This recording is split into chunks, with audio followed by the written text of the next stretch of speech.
Assalamualaikum dan salam sejahtera. Saya Atika Nabilah. Saya Nur Syazani Fazri. Kami daripada Unit Multimedia VCSP Podcast. Hari ini kita akan record satu episod yang sangat special. Kita record pasal apa ni hari ni? Hari ini kita akan record tentang pembentukan mahasiswa disebabkan kita ada jurang yang berbeza, jurang yang jauh di antara mereka yang lebih berpengalaman iaitu tetamu kita dengan kita sebagai pemuda di abad yang ke-21 ini. Kita pasti ada cara pemikiran ataupun apabila buat sesuatu decision, kita pasti ada perbezaan kerana peredaran zaman yang berlaku. Namun, itu tidak menjadi halangan sebagai seorang pemuda ataupun seorang mahasiswa untuk tak perlu mendengar nasihat daripada mereka yang lebih berumur kerana sudah pasti mereka memakan garam lebih banyak daripada kita. Betul. Jadi pada hari ini dengan bersama kami Puan Wan Najmiah dan juga Izzati Adawiyah selaku penasihat Kelab VCSP dan juga mantan setiausaha VCSP. Okay, dipersilakan. Yes. Apa khabar tetamu kita hari ini? Madam dan Tati? Baik, Alhamdulillah. Boleh perkenalkan diri Kepada sebelum kita mulakan. Siapa nak mulakan dulu? Saya ke Izzati dulu ke macam mana ni? Madam dululah. Saya dulu. Okay, Assalamualaikum. Nama saya Wan Najmiah Wan Muhammad Adnan.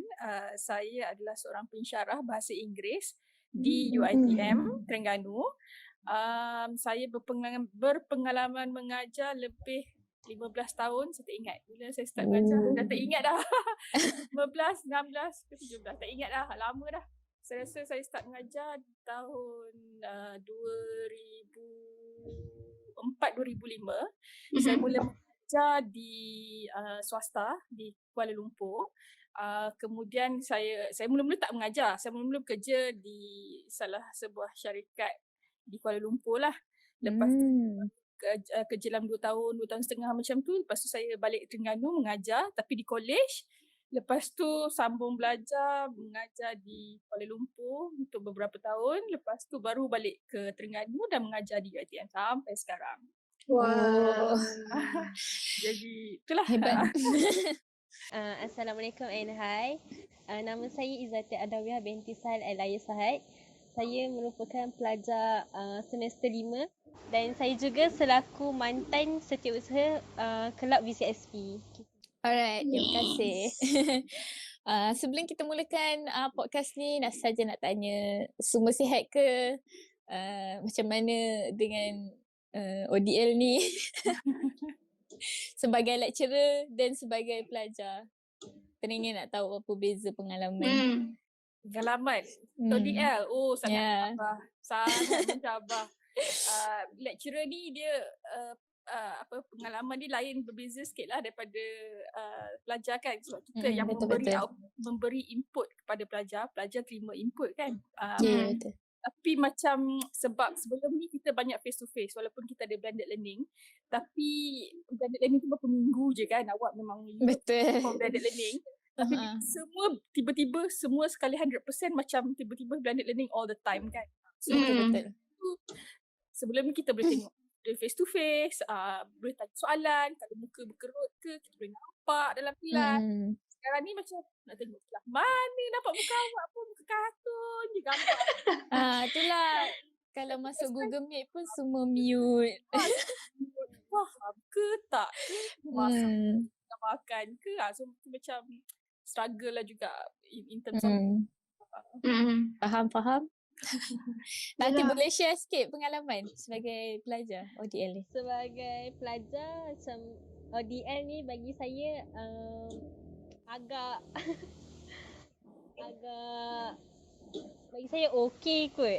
Bagi macam saya setiap kali before class saya akan prepare lah, macam sediakan buku siap-siap, laptop semua siap-siap sebab tak nak terlepas kelas saya pasal. Dan pastikan internet tu okey sebab yelah bila internet tak okey nanti kita tak dengar suara madam yang mengajar tu. So jadi macam struggle. Ya Allah macam mana ni? Betul. Mesti kan tak dapat. Tu bagi saya kita kena prepare lah awal untuk ODL ni. So dan jaga gila masa kita dengan dengan kelas madam tu supaya kita tak terlepas kelas madam. Betul. Lepas tu bagi saya memang respect sangat-sangat dekat lecturers sebab so far saya tak pernah lagi dapat ataupun saya rasa tak akan ada lecturer yang kalau ada masalah internet connection bagi mereka, diorang tak akan fikir solusi untuk macam mana nak sampaikan kelas tu lah. Jadi bagi saya untuk macam selesaikan masalah tu dengan secepatnya untuk memastikan semua students dapat ilmu yang perlu. Jadi saya amat respect dekat para barisan pengajar. Pengarah pula. Nak cakap pengarah tadi. Saya tambah sikit, saya setuju tentang time management tu sebab satu masalah yang kita tengok sebab ODL ni satu yang baru pada kita. Betul-betul. Pensyarah pada pelajar. Jadi sebenarnya dua-dua side pun sama-sama belajar. Yes. Belajar pensyarah ni pun dia ada dua jenis. Satu jenis yang kita panggil digital natives. Kebanyakannya digital natives ni maksudnya yang tak berapa faham tentang teknologi. Betul. Ada jenis tu. So awak kena banyak sabar dengan pensyarah macam ni. Betul-betul. Ada yang lebih advance pun ada, semua benda nak guna. So Betul-betul. dia macam banyak jenis je lah manusia kan. Macam kita pun trial and error kan. Betul-betul. Apa yang sesuai, apa yang tak sesuai. So saya rasa ODL ni dia akan ambil masa. Dia tak boleh bagi 1 semester, 2 semester sebab saya rasa benda ni akan berlarutan. Kalau habis pun pandemik pun benda ni saya rasa tetap akan dijalankan. Mungkin ada separuh lah kot face to face. It's here to stay. Okay. Kita proceed dengan soalan Wani. Untuk zaman sekarang ni, kita ada beberapa artikel yang mengatakan untuk mahasiswa merupakan bayangan untuk menjadi pemimpin pada masa akan datang. Jadi bagi anda berdua, ciri-ciri yang perlu ada untuk setiap mahasiswa untuk menjadi seorang pemimpin yang akan datang. Untuk menjadi pemimpin yang berguna dan efisien dan yang terbaik lah. Pada pendapat saya, untuk seorang pelajar tu untuk jadi pemimpin, dia mestilah amanah dan bertanggungjawab. Which is, kalau contoh kita dapat satu tanggungjawab tu, kita mestilah amanah untuk lakukan dia. Maksudnya janganlah kita pas tanggungjawab kita tu dekat orang lain tau. Maksudnya kalau kita dapat, even kita tak tahu, kita tanya dekat senior ke ataupun orang-orang yang dah ada pengalaman untuk buat kerja tu ataupun tanggungjawab tu, untuk sebagai kita sebagai reference lah bagi kita, supaya kita macam orang atas dah pernah buat macam ni, so kita boleh fikirkan cara yang lagi baik untuk buat untuk balas tanggungjawab tu. Selain tu, kalau nak jadi pemimpin ni mestilah macam jaga masa tu memang common lah bagi saya sebabnya lagi-lagi contoh kalau as pemimpin biasalah pergi meeting, pergi session. So sebagai pemimpin kalau nak anak buah kita tu ikut kita, mestilah kita pun tunjuk sikap yang baguslah. Orang kata contoh pergi meeting start pukul 8. So pemimpin tu ataupun leader sendiri mesti ada before pukul 8 supaya anak-anak buah dia yang lain pun akan ikut leader. Leader datang awal hari ni, so kita mesti kena datang awal. Eloklah sebagai ketua ataupun pemimpin sendiri, jagalah masa, lepas tu amanah dengan tanggungjawab sebabnya benda tu lah yang kita junior akan nampak dekat seorang leader atas tau. Bagi saya dua benda tu kena sangat-sangat jaga sebabnya mungkin kita sendiri tak nampak tapi orang lain nampak benda tu. Bagi Mida? Bagi saya ciri-ciri yang perlu ada pada mahasiswa sekarang ni, pendek katalah saya rasa yang pertama kena ada ability. Okay, intellectual ability ni macam you need to be someone who is intellectual. Kena seorang yang bijaksana. Bijaksana ni bukan dari segi ke apa ke kan, 3 pointer for apa you amal dapat 4 flat ke apa, you ada ilmu boleh dengar yang kedua betul-betul. emotional. Boleh. Macam Izzah cakap lah, you disiplin dalam diri, you ada awareness, nak tunjukkan apa contoh yang baik, you pandai menguruskan emosi sendiri. Itu perlu ada juga dari segi apa ciri-ciri untuk seorang pemimpin yang baik lah. Dan yang paling ketiga saya rasa paling penting jugalah spiritual ability.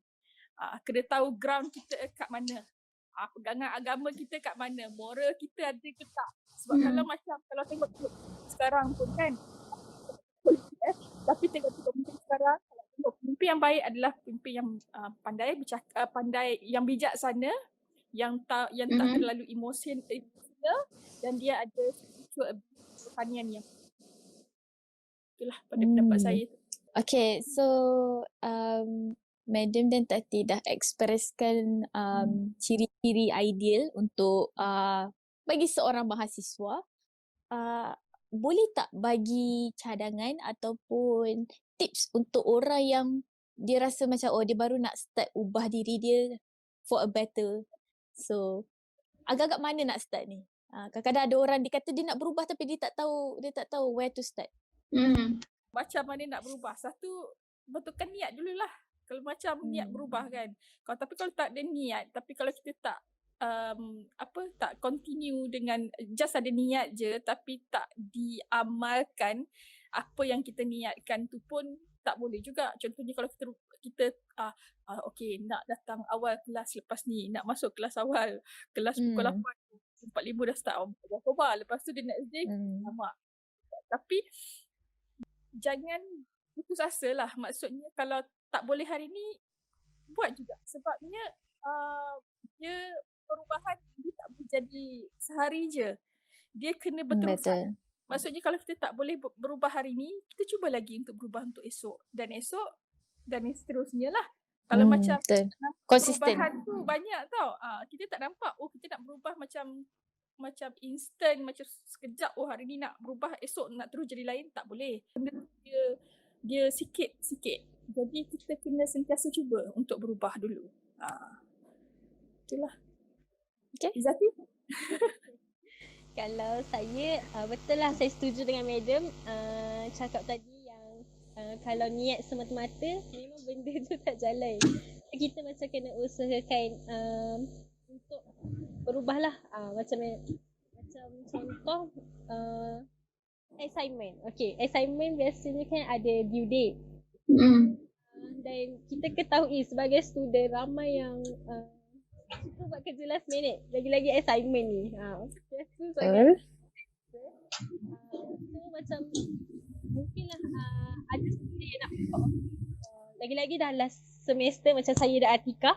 So mesti takkanlah kita nak buat assignment last minute lagi kan. Betul. Mungkin agak susah kot bagi yang dah terbiasa buat assignment last minute untuk tukar diri dia ataupun berubah diri dia untuk buat assignment awal mungkin. Tapi kita disebabkan assignment memanglah banyak, tapi kita boleh start daripada yang basic punya. Contohlah ada assignment yang individual. Due date tak adalah lambat lagi, tapi kita dah boleh start awal. Maksudnya kita dah boleh rangka as student, diorang pun boleh pupuk diri diorang. Okay, kita prepare assignment ni kena siap before ni, before hari ni, supaya yang lain, assignment yang lain tak terganggu dengan assignment yang lain. So as student kalau nak berubah tu biasanya yang itulah yang assignment tu bagi saya. Kiranya macam diorang ada perancangan untuk menyelesaikan sesuatu task tu lah. Okay. Satu soalan saya nak bagi opinion sekejap. Saya sangat setuju dengan apa Madam dan Tati cakap. Bila kita ada wills untuk berubah dan niat kita dah tahu dah destinasi yang kita nak pergi, dan kita kena ada effort untuk sampai ke sana. Tapi effort dan wills tu memang dah betul, tapi of course tanpa bimbingan sangat susah. Jadi bila kita berubah, kadang-kadang kita tak tahu yang cara kita buat tu betul ke tak. right? So don't be afraid untuk reach out someone yang lebih experienced and expert. Kadang-kadang tak adalah expert, right? Tapi seseorang yang ideal untuk dijadikan sebagai rujukan bila kita nak ubah diri. Kita faham tak? Kita jadikan dia macam sebagai benchmark. So kita tahu macam mana kita punya performance tu actually ada perubahan ataupun tak. Dan in terms of like productivity kan, kadang-kadang bila kita nak improvekan diri kan, kita kena make sure diri kita most of the time is productive. Jot down apa benda, kita buat time management, buat schedule. Lepas tu bukan schedule je, kita kena commit. Bila commit tu baru ada effort, dan dari situ kita akan terasa macam bila ada macam certain perubahan, kita boleh je senang je nak adapt. Sebab kita dah terbiasa dengan scheduling dan planning ahead. Dan bila kita rasa macam nak ubah in sense of like pandai bercakap ke apa ke, benda tu tak jadi masalah sebab base foundation of how to berubah tu dah settle. Settle lah. Itu pendapat saya lah. Okay, kita proceed dengan Wani Satu soalan daripada saya before kita rehat. Saya nak tanya, kalau macam bila kita nak berubah, kita nak jadi someone which is much better than before. Contoh macam assignment yang tadi bagi contoh tu, kita daripada seorang yang selalu buat kerja last minute. So kita nak buat awal, tetapi orang sekeliling kita macam dia ni tak relax lah, kenapa nak? Kan ada, sebab saya ada dengar juga some people dia cakap teammates dia ni dia macam kelam kabut untuk siapkan task tu. So bagi anda berdua, macam mana kita nak bukan macam ignore apa yang diorang cakap, tapi macam mana kita nak menyelesaikan apa yang kita rasa tu.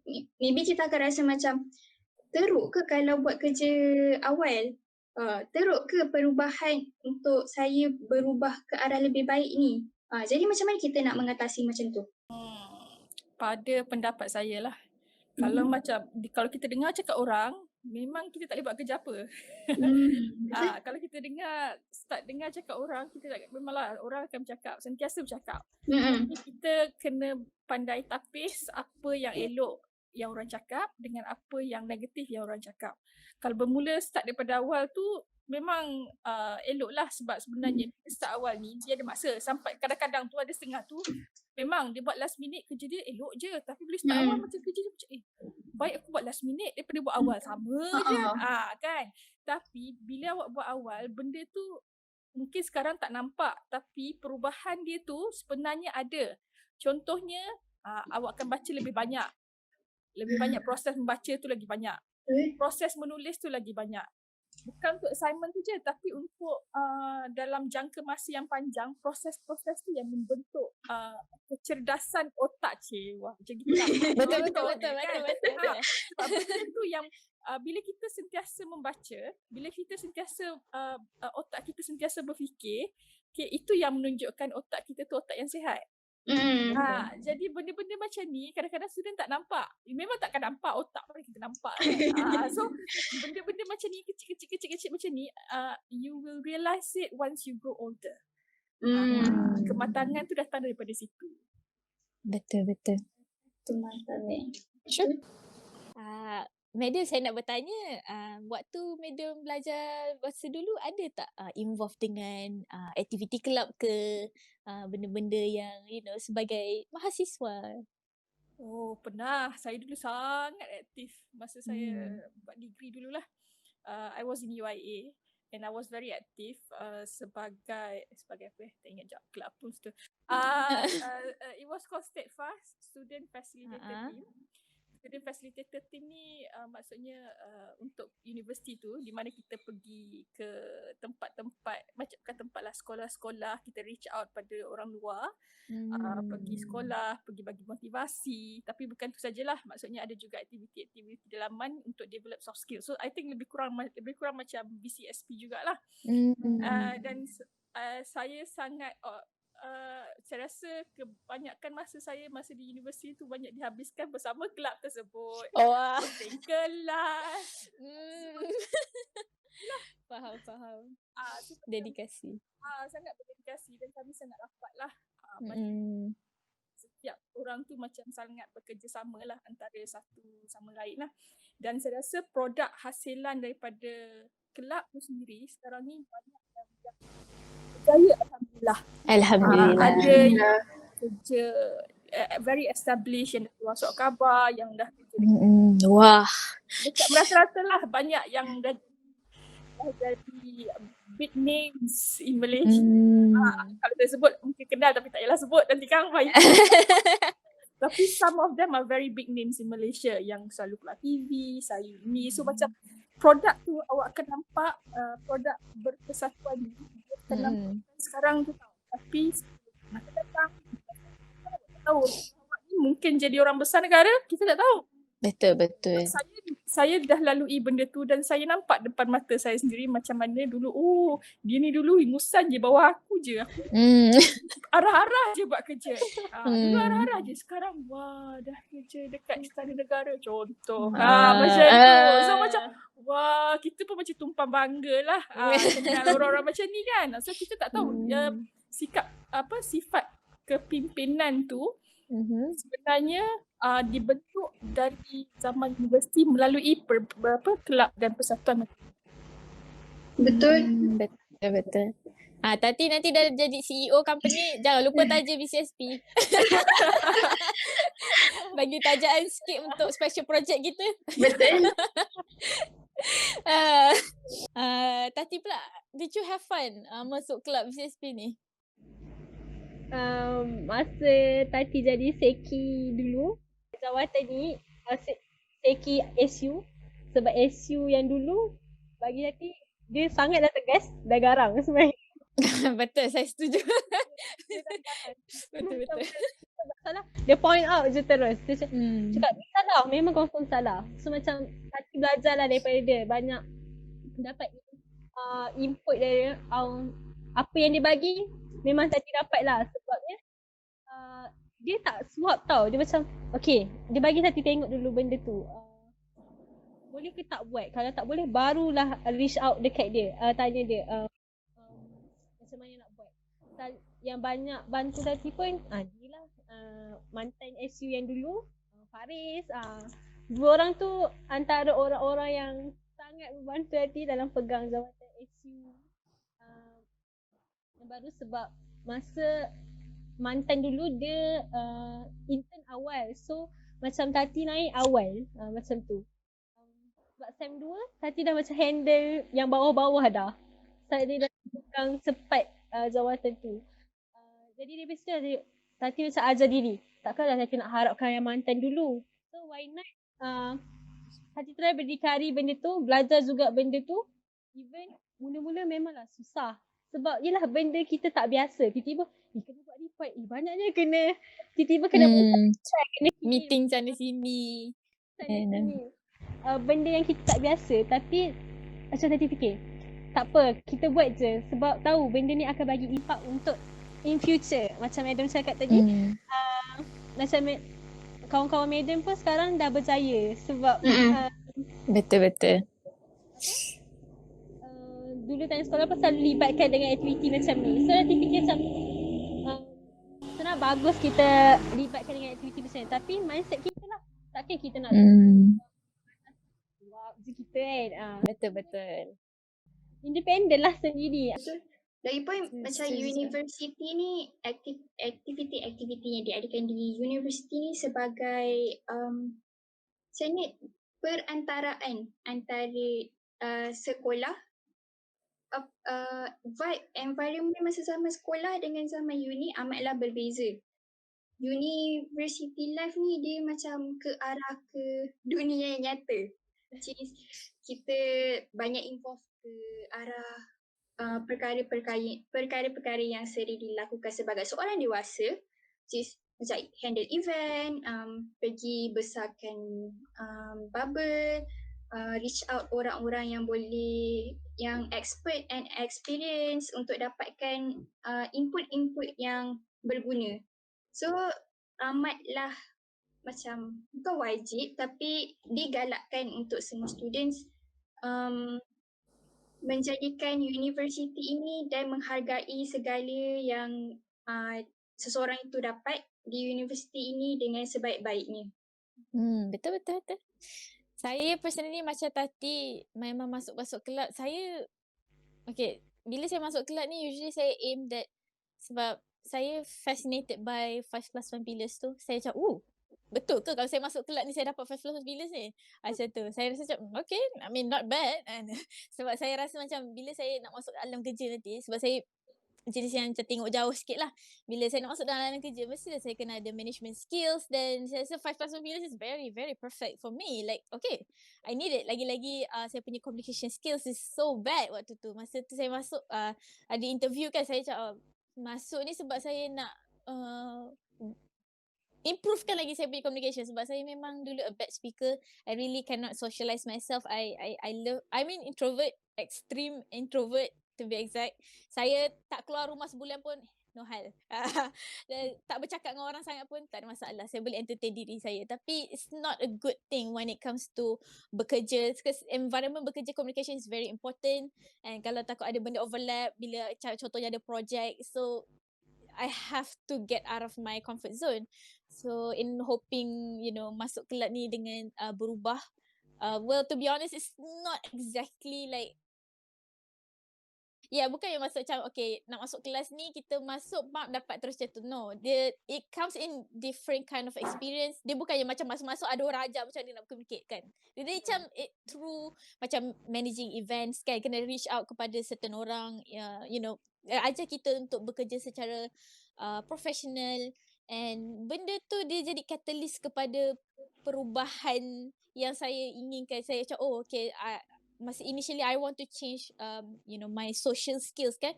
Tapi daripada situ, daripada experience tu, bukan saja saya dapat social skills, saya pun reti manage team, manage project.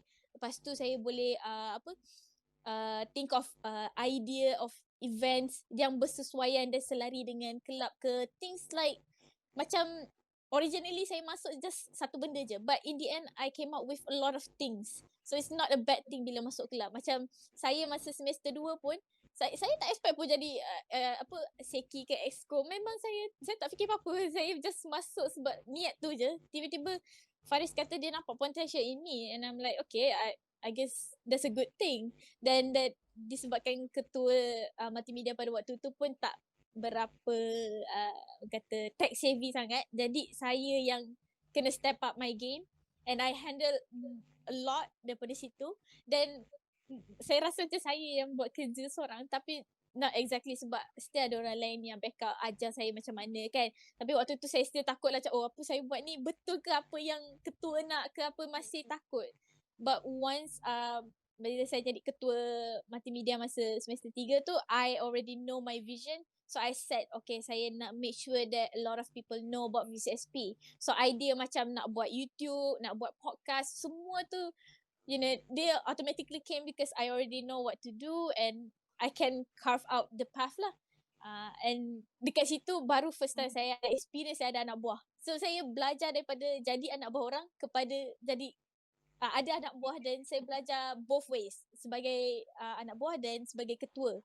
Dan it taught me a lot lah. Macam contohnya Wani masa first datang, dia memang banyak sangat tak tahu. Jadi saya ajar dia satu-satu A, B, C, D, E sampai Z. Kalau first time dia tak tahu, tak apa, it's okay, ajar dia dulu. Once dah ajar, then guide dia slowly lah. Slowly bagi dia tanggungjawab untuk dia buat, dia handle, dia pegang. So kita macam sebagai ketua cakap, okay, relax kan. So I think if dah grad nanti kan, bukan je buat macam resume cantik sebab manage kelab dulu kan, tapi it also macam kalau masuk kerja tiba-tiba dan dapat sebagai project manager, it's okay because I already have the experience. So I think it's very, very helpful lah. It is, and it is going to be very helpful when you step out into the working world, because management skills yang belajar sebab apa benda saya nak cakap tadi? Saya nak tekankan bahawa apa benda yang awak belajar masa kat universiti ni, benda ni akan reflect masa awak dah kerja. Contoh tadi siapa cakap, Izzati cakap pasal free riders. Kalau benda tu, attitude tu tak berubah masa di universiti, mereka akan berterus-terusan akan tetap jadi free riders dekat working world. Dan ini yang kita tak mahu. Kalau macam sifat independen untuk buat kerja ni, buat kerja sendiri, ambil effort, initiatif sendiri, awak dah terapkan masa sekarang, masa di universiti, you dah keluar nanti pun benda tu akan ikut awak, benda yang baik sentiasa itu. Jadi Betul. kalau macam kita dah terbiasa macam kena suap je, masuk je mulut semua kan, sampai kerja pun kita akan tetap nak orang suap, dan benda tu itu majikan tak suka. Sebab saya dah kerja di private sector, corporate sector, Betul. di universiti. So benda tu memang ciri-ciri tu memang adalah kita nampak lah manusia ni berbeza. Tapi sebab tu kita nak macam, kalau boleh sebab awak muda lagi, you are Betul. very young, actually utilize your young time. Okay, ni masa ni adalah masa untuk awak enjoy dengan apa, bukanlah enjoy huha-huha ya, enjoy Faham. dengan apa university can provide you. The life experience at university. Sekarang ni contohnya kan, walaupun sebab setiap zaman tu, saya tak boleh nak cakap pasal zaman saya je sebab zaman saya dah berlalu, zaman muda dah berlalu. Tapi maksud saya setiap zaman tu ujian ni lain-lain. Tapi Betul, sangat ujian setuju. macam masa zaman saya contohnya kan. Masa zaman saya tu kami banyak krisis dengan politik. Macam isu politik masuk kampus, bantahan jalanan, contohlah kan. Sampai sekarang ni banyak dia isu adalah berkaitan dengan dunia cyber. Liberalism kan, lepas tu sekarang ni tengah pandemik. Itu macam betul-betul cabaran yang akan memang bina mental awak sebenarnya. Tapi dengan syarat you know how to handle these challenges. Macam mana nak handle, sekarang tengah pandemik, kita tak boleh buat aktiviti apa benda, semua tak boleh. Tak boleh buat macam tu. You have to come up with something creative. Sebab saya generasi yang sangat kreatif. Betul. Jadinya utilize your creativity to come out with something new. Contohnya macam podcast ni, this is good. Walaupun tak nak kita nampak muka kan, kita nampak this is good. It's a good idea sebenarnya. Thank you. I like this. Tapi at the same time mungkin siapa-siapa yang pegang sekarang lah yang boleh tengok video ni kan, contoh kepimpinan sekarang contohnya, you can take ideas on how untuk menerapkan sisi-sisi kemanusiaan instead of macam teknologi, common sense contohnya. Humanization, attitude, common sense, benda tu 5 pillars juga kan. So macam mana nak menjadikan situasi sekarang ni bukan sebagai blockage, tapi sebagai satu cabaran untuk jadi lebih kreatif dan inovatif. Yes, true. So macam contoh, yelah saya bagi contoh satu idea lah kan. Di sekolah-sekolah kan. Betul. LCCEET. Yes. Sekarang tak boleh nak pergi sekolah. So nak buat macam mana? Tak boleh buat langsung ke? Kita buat online. Boleh macam reach out to community online. Boleh buat macam awak boleh buat activity online and then you can invite the community to join. Betul. So itu yang cara berfikir yang betul, cara berfikir yang kreatif. Pada para pendengar yang masih belum dengar episod kami untuk critical thinking dan juga creative innovative, boleh dengar ya. Okay. Ada tips-tips kat situ. Tanyalah bagi medium, sebab medium dah lalui zaman belajar dan zaman pekerjaan. So for sure ada macam free rider tu kan, saya tertanya-tanyalah macam mana medium atasi orang-orang yang macam tu walaupun dah bekerja. Free rider ni pun kita kena ingat juga diorang pun manusia. So kita tak boleh letakkan diri kita dalam diri dia. Sebab cara orang ni berbeza. Okay, cara orang ni berbeza. Tapi kita salah satu ciri pemimpin yang baik bagi saya adalah dia tahu macam mana nak handle masalah-masalah macam ni. Sebab masalah ni macam-macam. Awak dah kerja nanti, macam-macam perangai orang awak jumpa, okay? Macam-macam perangai. Bukan saja free rider yang tak nak ride langsung pun ada. So, macam mana nak handle dengan free rider ni? So, you have to talk to them, tapi kena dengan cara cakap tu macam mana. Kita kena tahu cara diorang bekerja macam mana dan kita kena adapt. Kalau diorang tak nak ubah, tak apalah. Macam kita yang ban kita punya cara dan ni lah, maknanya kita kena ban kita punya cara, tapi make sure diorang macam nak make sure they still get involved with whatever that we have to do. Kena tahu cara macam mana nak handle, which is you're going to learn with experience. Tapi saya rasa cara Izzati tadi, macam Izzati cakap, kena bagi tahu, that is one good way. You have to inform all the students, because or else they won't learn. Betul. Saya nak selesaikan masalah kena start daripada root Bawah of the dulu, problems. Okay, saya nak tanya pendapat madam, tetapi saya nak tahu experience nanti, okay? Dia dua soalan berbeza tapi tema yang sama. Okay, macam mana kita nak menerapkan professionalism dalam diri starting, sebab kalau dekat sekolah dulu kan kita macam barely ada macam, kita just belajar how to behave, but we don't know how to actually macam, address someone older in professional way ke, ataupun macam professionally, apa orang kata tu, berkomunikasi atau berurusan secara formal. Macam mana kita nak belajar ni? Zati. Cuba share sikit experience. Macam mana kalau tadi bagi nanti nak jumpa madam, kita takkan nak jumpa madam mestilah contact madam dulu. Waktu nak contact madam tu, kita janganlah ganggu waktu yang tak sepatutnya. Contohnya waktu luar pejabat, contoh tengah malam, sebab ada je certain yang reach out madam tengah malam kan. 3 pagi pun biasa orang tak saya. Betul. Sepatutnya tak boleh lah berlaku, sebabnya macam tak sopan lah, sebabnya waktu madam tidur takkanlah kita nak benda tu macam kena jagalah. Nak reach out orang yang macam nak reach out madam untuk tanya ke, tanyalah waktu siang, contohnya waktu office hour ke. Janganlah tanya malam, sebab waktu malam tu orang guna untuk rehat. Lepas tu kalau macam macam tak handle event, kita mestilah kena ada certain event yang kita reach out dengan orang luar. Dengan orang luar kita kenalah macam ada caranya. Contoh kita hantar surat ke, tanya dulu diorang okey ke kita nak buat event ni. Betul. Diikut proses. Tak adalah macam tiba-tiba kita direct dia kata, hello, saya nak invite tuan untuk sponsor. Macam order pizza. Dia tak tahu detail pun. So kita kenalah by proses dan hormat juga orang tu. Sebab orang ni experience daripada kita. Kita ni adalah kedil je. So kita kenalah macam tahu diri kita ni. Kalau kita tak apply kat diri kita, siapa lagi nak apply kat diri kita? Nak harap orang lain memang taklah. So kita kenalah ambil inisiatif sendiri untuk apply kat benda tu dekat diri kita. Saya tambah sikit pasal apa nama message tengah-tengah malam ni kan.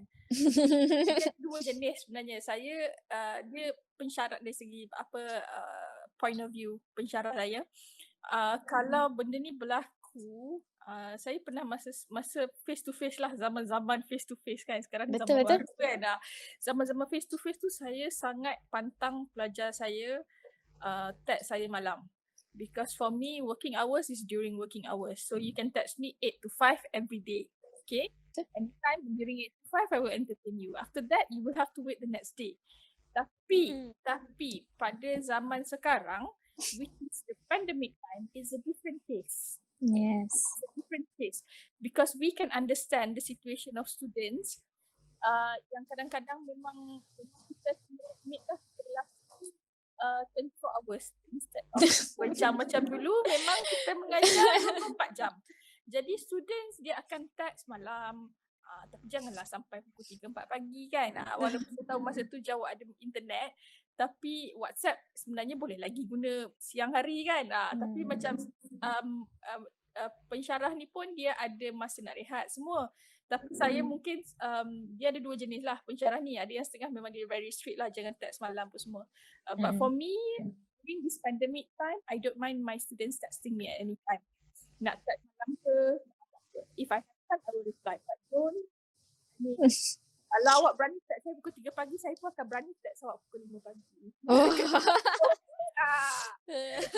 Apa saya reply pukul 4 pagi. Jadi macam, mungkin lah, awak tak kisah ke apa. Needs to be checked. Orang yang awak komunikasi tu dengan pensyarah, dia orang tahu siapa, who you are dealing with lecturer you are dealing with. Lecturer awak tu setuju ke tak? Maksudnya persetujuan tu kena ada dua side lah. Orang tu okey ke tak bila awak contact dia malam? Pensyarah ni tak okey ke, rasa offended ke, macam mana? Itu sebenarnya common sense. Apa yang masalah dengan generasi yang sekarang ni kan? One thing is lack of common sense. Lack of common sense means that kurang awareness sikit. Dia tahu macam tak alert sikit dalam dunia sendiri sikit.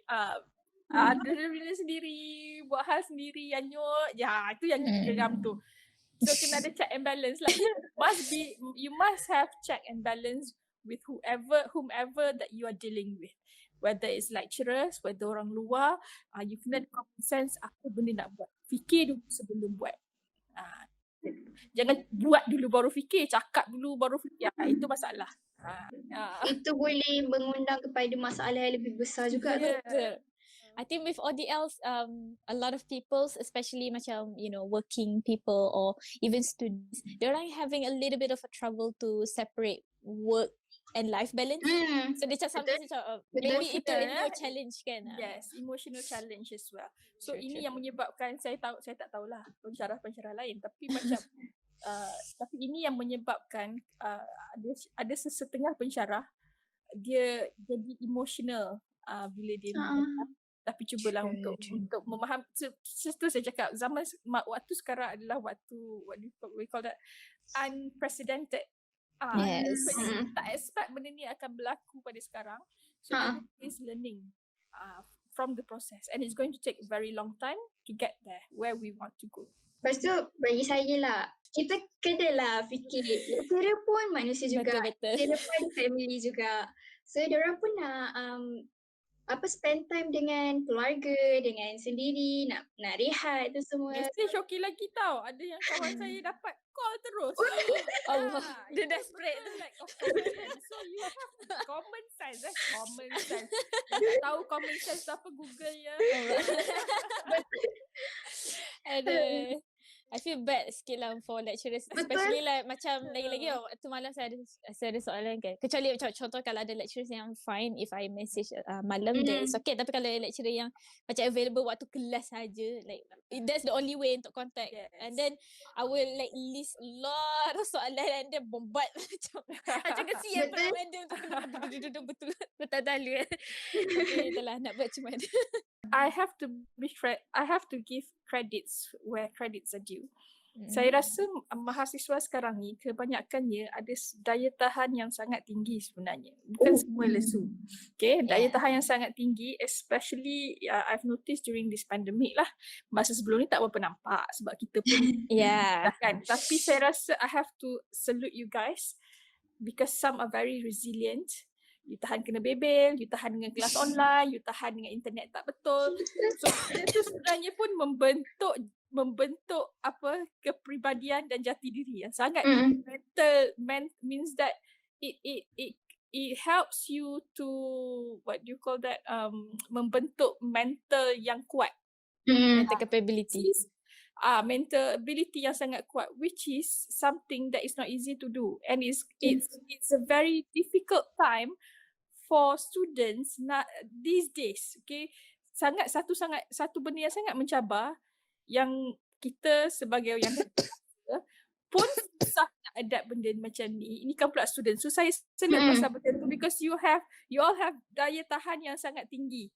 Okay, masa ni lah terserlah semua daya tahan masing-masing kan. Wow, saya pun baru tahu. Kan? Tapi tak jugalah saya nafikan bahawa ada setengah tu dia suka ambil mudah lah pasal semua benda. Yang ini yang kita kalau kita nak memanglah masa ni proses kita it's a learning process. Masa belajar ni kita akan banyak buat mistakes. Okay, semua orang buat mistakes, tapi kita kena bagi chance lah pada semua orang untuk ubah macam improve daripada apa yang kita inilah mistakes yang kita dah lakukan. Itu je. Betul. Alright, last question. Okay. Last Okay. question ni a bit heavy sikit. Tapi if possible, I want honest opinions daripada dua pihak. Okay. Wani pun boleh bagi opinion if you want. Okay. Sejujurnya kalau ikut your honest opinions lah. Apa benda yang ada pada generasi yang opposite yang kita tak berapa minat? Dan ada benda yang macam benda positif dan negatif. Boleh tak listkan benda tu? Apa yang saya paling suka tentang sekarang ni, generasi sekarang ni maksudnya generasi pelajar lah ya. Yang sekarang ni. Satu benda yang paling saya suka, saya sangat respect sebab saya rasa generasi sekarang ni lebih advance dan lebih bijak daripada generasi yang sebelumnya. Mereka adalah digital experts. Digital experts, bukan digital natives macam kebanyakan generasi kami dan generasi yang sebelum kami. Experts ni kadang-kadang kita tak tercatch up. Saya tengok anak-anak buah saya semua pun 2 tahun dah swipe iPad. Betul. Adik saya So, bersama. saya rasa generasi baru yang sekarang ni, generasi awak dan yang bawah-bawah awak ni adalah sangat advance dan lebih bijak daripada generasi kami yang sebelum-sebelum ni. Dari segi pembelajaran, dari segi apa yang awak belajar dekat sekolah, budak-budak sekolah sekarang darjah 1 dah belajar pasal fotosintesis. Saya dulu darjah 1 beringas lagi. Macam itulah contoh. Betul. Kita tahu lah apa dia belajar sekarang kan. Ingat darjah 2 belajar pasal macam mana pokok tomato berbuah. Saya macam pokok tomato pun tak kenal lagi darjah 2. Contoh. Betul. Jadi saya kata generasi sekarang lebih advance, lebih bijak daripada generasi yang sebelum ni. Okay, yang kedua saya rasa bijak tu termasuk sekali kreatif lah. Macam saya cakap sangat kreatif and full of energy. Energy yang the moment you step into the next generation, macam umur awak dah 30, 40, dia slow dah. So sekarang ni yang energy sekarang up until 20-an, early 30 semua kan, energy tu sangat tinggi. So masa awak ada energy ni lah, gunakan energy yang awak ada ni sebaik-baiknya. Because you are always updated with new trends, apa benda. Kami ni pun nak kena updated juga apa benda yang budak-budak sekarang suka. So Betul. I think I need to share this experience. One of the issues that we had, social media kan mengikut zaman. Zaman sekarang apa social media yang paling dekat dengan generasi sekarang? Instagram, right? Zaman dulu, oh my god, MySpace. Facebook. It started with Friendster. Have you heard of Yes. it? Was very old. It started with Friendster and then it was MySpace. MySpace. And then it was Facebook. Yahoo Mail. Sekarang, Yahoo Messenger. Yahoo Messenger tu zaman bila saya tak ingat dah. Tanya generasi sekarang, awak ada ke Facebook? Awak ada Facebook? Ada, tapi macam you are not really. Tak tahu guna. Sebab saya tanya yang lain-lain pun, kalau generasi, bila saya tanya generasi awak, for you guys, Facebook itu adalah untuk orang-orang tua saja. Betul tak? Kan? Tapi untuk generasi saya lah, Facebook is like their main thing. Orang masih lagi di Facebook, sedangkan social media tu dah berubah ke Instagram, ke TikTok, ke Twitter. Twitter is another generation, another different. Yes. So macam perubahan tu bukan sahaja satu benda yang generasi kita orang nak kena struggle to adapt with apa yang kita nak. So the generation gap stuff. So macam nak keep updated with the new trends tu, it takes time because you guys are too fast. True. Too fast in terms of keeping updated with new trends. Okay, and one thing that I respect most about your generation is that you are not scared of trying. Macam tak takut nak cuba. Tak conventional. Means that lepas macam itulah kreatif. Tak okay, tak dapat kerja ni, kita buat kerja lain. contohnya lepas graduate contohnya kan. Sekarang ni susah nak dapat kerja. So macam you Ada je idea dia. ada kerja. Projek. Macam yang cakap lah, what we are preparing you right now in the university is not for the jobs that are currently we are preparing you for the jobs who are not here yet. Yes, betul. Betul. Pelajar universiti ni bila awak keluar banyak kerja yang tak wujud lagi masa dah kat universiti. Itulah tu dari segi yang saya sangat sukalah. Yang tak suka nak kena explain ke?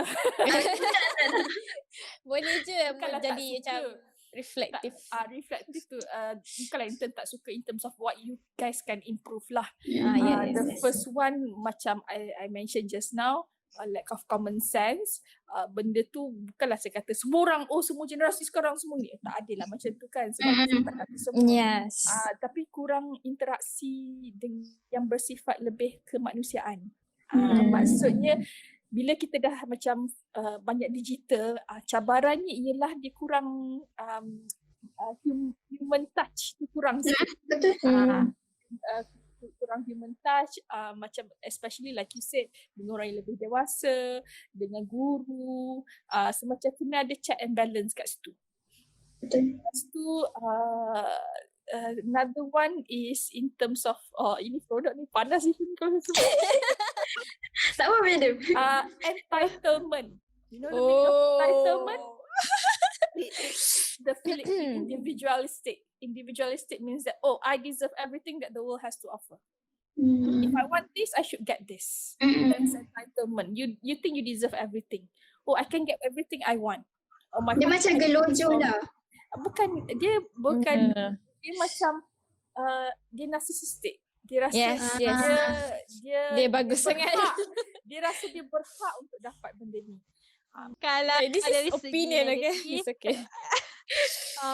kalau bagi Tati, nowadays kat generasi 2000, generasi 2000 dan ke atas. Bukan saya. Dorang macam ada sifat berberontak kot dalam diri dorang, which is kalau dorang tak puas hati, dorang suka directly. Lepas tu macam Entitlement. macam Maddie cakap. Okay, I think kita boleh stop kat sini ke.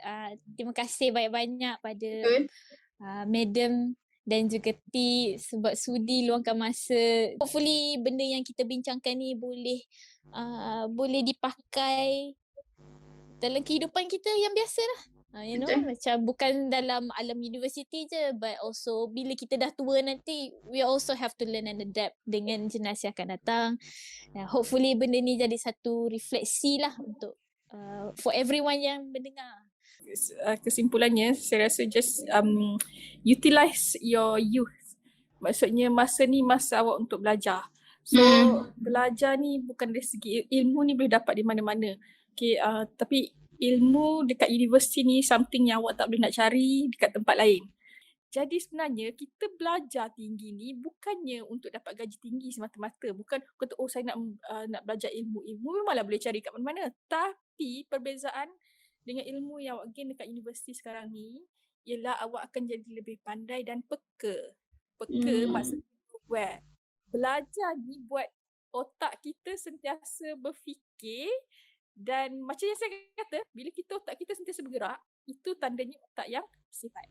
Kalau kita ada duit sekalipun, tapi kalau minda kita tertutup, tak bergerak, sentiasa tak bergerak, inilah yang akan kita akan wariskan pada generasi yang akan datang, generasi yang lebih mudah terpengaruh dengan skandal. Betul. Saat dekat social media lah. Sebab apa? Sebab malas untuk berfikir. Diorang tak tahu pentingnya otak kita untuk sentiasa berfikir, and that is a threat to society. So utilize this time to learn a lot. Bacalah dan tunjukkan pentingnya menuntut ilmu dan ada ilmu. Ada beza orang yang ilmu dengan orang yang tak ada ilmu. Dan dah ada ilmu tu jadi seperti padi ke lalang? Padi kan? Padi semakin tunduk berisi. Semakin berisi. Jangan jadi seperti lalang. Apa dia jadi? Lalang jadi apa Makin tumbuh makin menjulang. Macam tu. Lepas tu Okey. elakkanlah diri, macam Madam cakap tadi berkaitan dengan ilmu, elakkan diri untuk ada niat belajar sesuatu perkara semata-mata untuk exam. Betulkan balik niat. Kalau Ilmu tak, tanpa ilmu amal. ilmu tu macam sekadar exam je, habis exam habis. Ilmu So, dan amal sayang kat situ. Sebab ilmu Betul. adalah mahal sebenarnya. Okay, saya